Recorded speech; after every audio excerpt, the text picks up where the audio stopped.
Been a summer of strikes, thousands of workers taking to the picket lines or threatening to walk off the job. Here in the Bay Area, several union activists gathered in San Jose to celebrate the impact these strikes have had in the workplace. John Ramos reports.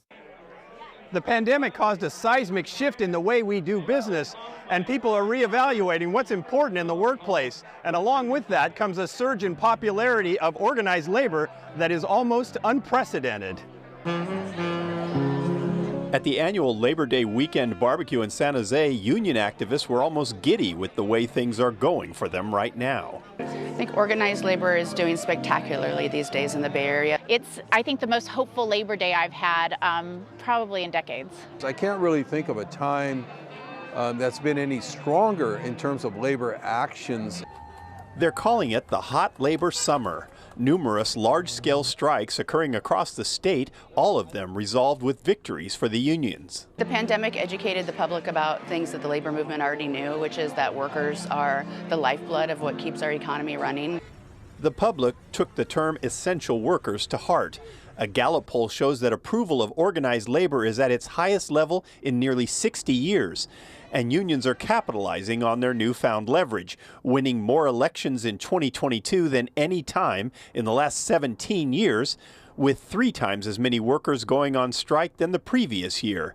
That all led to what we've seen this summer. This has really been a summer of solidarity, but also it's sending a signal around the country that we are about unionizing California. That's what we're doing.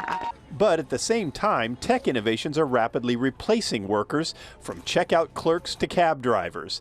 And Lorena Gonzalez, leader of the California Labor Federation, says there's another huge threat on the horizon. It's not just cars, of course, and it's not just self-checkouts. You're seeing the fight in Hollywood be about, AI and whether or not AI is going to replace, individuals' worth. Well, we think that people are more important than robots, and we're going to push hard to have honest, clear discussions about that. But Ron Lind has learned to take the highs with the lows.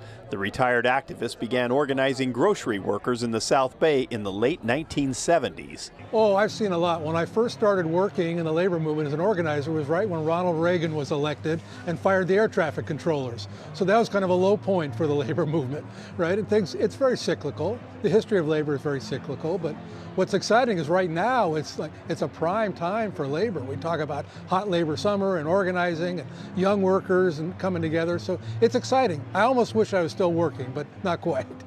Everyone agrees that the state of the economy is what determines a union's clout. With businesses and government agencies struggling with a shortage of workers, those who remain have a lot more bargaining power, and it seems they're not afraid to use it.